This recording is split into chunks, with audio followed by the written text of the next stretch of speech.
Olá pessoal, bem-vindos de volta. Nos próximos tutoriais, vocês podem notar uma pequena diferença. Agora, neste período de incerteza, eu não tenho acesso ao meu equipamento normal de gravação ou de cozimento, porque também estou mudando de local, mas não se preocupe, eu criei algumas receitas de volta ao básico, que não envolvem equipamentos ou ingredientes sofisticados. Espero que você goste e experimente essas receitas, o mais importante é ficar seguro. Muitos de vocês pediram massa choux, então aqui está. Essa não é uma receita comum de massa, é bem diferente. Estou convencida de que foi um acidente. Porque não é um método comum de fazer massa.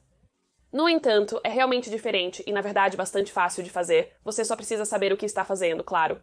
Então começamos colocando água diretamente em uma panela junto com um pouco de sal e açúcar e um pouco de manteiga também.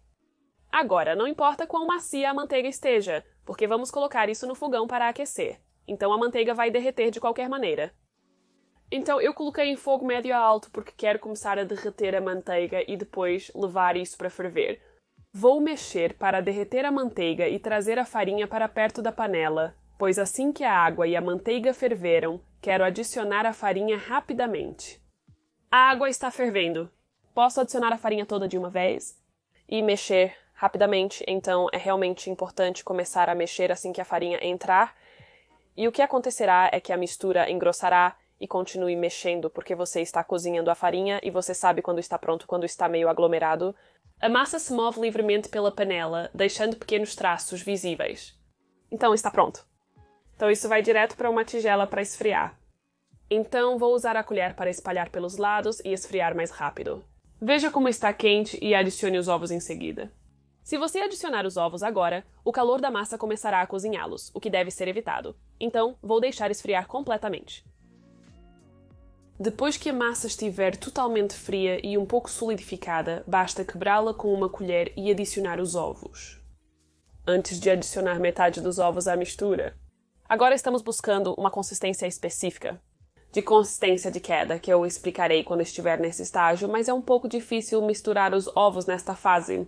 Usar uma colher de pau ou algo firme ajuda, pois pode ser bastante rígido, requer um pouco de esforço para misturar. Então, uma vez que esses ovos foram misturados, eu posso agora adicionar mais ovos. Portanto, a cada adição de ovos usarei metade da quantidade restante.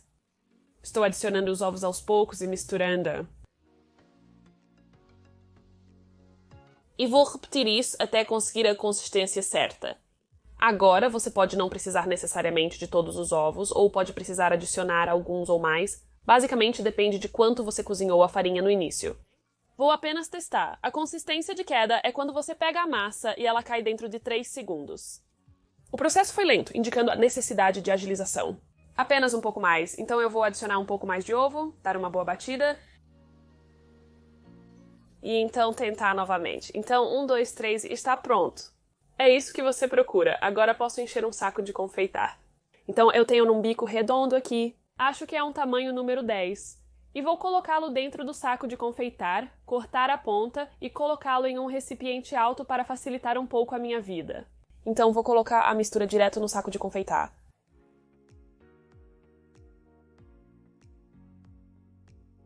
E agora está pronto para confeitar. Tenho uma bandeja aqui para fixar o papel e garantir que ele não voe dentro do forno. Vou apenas alinhá-lo com um pouco de manteiga amolecida e então posso espalhar o papel. Então essa é uma boa dica, especialmente em um forno a ventilador. O papel pode voar facilmente. Agora é hora de confeitar os profiteroles. Estou espremendo cerca de 5 cm de massa e finalizando com um pequeno movimento de pulso, pois não quero um ponto. Então, não puxe para cima ao confeitar, arraste um pouco para o lado para não obter aquele pico. Isso exige prática, então não se frustre se não sair perfeito de primeira. E estou deixando um espaço de 2 dedos entre cada profiterole, pois eles vão se expandir quando forem assados. Quero que os profiteroles tenham tamanho uniforme. Os primeiros ficaram pequenos, então vou preenchê-los com mais massa e pincelar gema de ovo por cima. Agora, a gema de ovo dá aos profiteroles um pouco de brilho, mas também ajuda a eliminar quaisquer pontos de massa que ocorreram quando eu estava confeitando. O forno está pré-aquecido a 190 graus Celsius. Estes vão cozinhar em fogo alto por cerca de 20 minutos, até que estejam inchados e secos por dentro. Enquanto os profiteroles assam, é um bom momento para preparar o recheio de creme de confeiteiro, pois ele precisa esfriar antes de ser usado. Para começar, tenho uma panela de leite que vou aromatizar com baunilha. Só tenho pasta de baunilha comigo, mas dá para usar uma vagem de baunilha. E então vou aquecer isso até começar a vaporizar. Enquanto espero pelo leite, vou apenas quebrar as gemas dos ovos e depois adicionar o açúcar às gemas, e então misturar imediatamente. Se você deixar açúcar nas gemas, ele queima a gema, então comece a misturar assim que o açúcar for adicionado. Vou bater até que fique mais claro na cor. Quando estiverem um pouco mais claras, comece a peneirar as farinhas. Então aqui está a farinha de trigo e depois a maisena, e você pode peneirá-las juntas e misturá-las à gema do ovo. Agora, se você colocar a gema diretamente no leite quente, pode cozinhar as gemas de repente, então eu quero trazer as gemas à temperatura, então vou despejar metade do leite na gema, e então misturar isso, e isso aqueceu a gema levemente antes de eu adicioná-la ao resto da panela. O fogo está em médio, e então basicamente vou continuar batendo aqui. No momento, quero garantir que a gema esteja misturada e conforme aquece, começa a engrossar devido à farinha adicionada. É como um creme de leite mais denso. O batedor ajuda a ficar bem liso e, eventualmente, engrossa bastante, e você sabe que está pronto quando começa a borbulhar de baixo para cima. Está começando a borbulhar, então posso tirá-lo do fogo e transferi-lo para uma tigela para esfriar. Dá para ver o quão grosso ficou. Vou apenas raspar o último pedaço com uma espátula para não desperdiçar nada. Cubra com filme plástico e pressione para baixo para evitar a formação de pele. Agora deixe esfriar totalmente. Os profiteroles ficaram prontos após cerca de 20 a 22 minutos. Alguns ficaram bem redondos e incharam muito bem, enquanto outros ficaram um pouco mais achatados, provavelmente devido ao forno. Acredito que o forno que uso não circula o ar de forma adequada, e eu não acho que eles secaram adequadamente. Mostrarei o que há dentro de um dos mais achatados. Você vê que está bastante úmido, e eu posso sentir que não está 100% seco, enquanto as bordas externas estão. É apenas sobre conhecer seu forno no final do dia. Mas o que eu quero fazer é furar um buraco na parte inferior, porque é onde vamos preencher com o creme patisserie. Na verdade, estou apenas usando um canudo de metal aqui, mas você pode usar a ponta de um lápis ou uma pequena ponta de confeitar, qualquer coisa que faça um buraco. É mais fácil furar os buracos nos profiteroles ainda quentes, pois estão um pouco crocantes. Conforme esfriam, começam a amolecer um pouco. Então, conforme o creme de confeiteiro esfria, ele solidifica, então precisa ser batido novamente, o que basicamente significa bater novamente. Você pode fazer isso em uma batedeira, mas eu não tenho uma, então vou fazer à mão. Foi um bom exercício, tive que trocar de mãos durante o processo. Basicamente, vou bater até que fique bem liso e suave. Você ainda está em forma e agora é hora de dar o sabor desejado.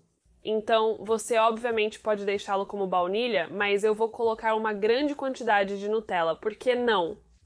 A Nutella também se mistura bem, então gosto de adicioná-la à creme patisserie para dar sabor. Vou misturar a Nutella até que esteja totalmente incorporada. Agora você pode ver que eu realmente não medi, então eu vou apenas experimentar um pouco só para ter certeza de que está com sabor suficiente de Nutella, o que está. Então eu posso encher meu saco de confeitar com o creme patisserie saborizado. E agora estou pronta para rechear os profiteroles. Então eu não estou usando um bico aqui. Eu vou apenas cortar a ponta e evitar que caia nos profiteroles. E agora é só colocar a ponta do saco de confeitar no buraco? Eu criei e estou apertando o máximo possível e preenchendo todo o interior do profiterole. E você sabe quando está cheio? Quando o saco do confeitar é pressionado e o recheio começa a sair. O buraco permite que a massa comece leve como uma casca e conforme é preenchida com o creme patisserie, fica pesada, indicando quando cada uma está cheia. Você basicamente pode rechear esses com qualquer coisa que você quiser. Eu acho que o creme patisserie tem o equilíbrio certo de ser leve e cremoso e ainda cheio de sabor. O chantilly é um pouco leve demais e apenas Nutella é um pouco intenso demais, mas você pode recheá-los como preferir. Então, para decorar o topo dos profiteroles, eu fiz uma ganache simples, aquecendo a mesma quantidade de creme de leite e chocolate no micro-ondas e misturando até ficar homogêneo. E então vou mergulhar o topo do profiterole nisso e depois reservar para firmar.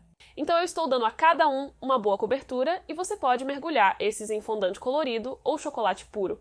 Adoro o equilíbrio da ganache escura com o recheio de Nutella. Eu acho que eles se complementam muito bem. E só para te provocar, vou rasgar um para você ver como a massa choux está recheada. E pronto, é assim que se faz massa choux.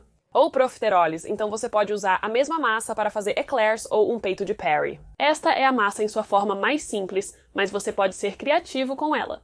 Espero que você tenha gostado deste vídeo. Por favor, experimente e me marque em Georgia's Cakes como tem feito.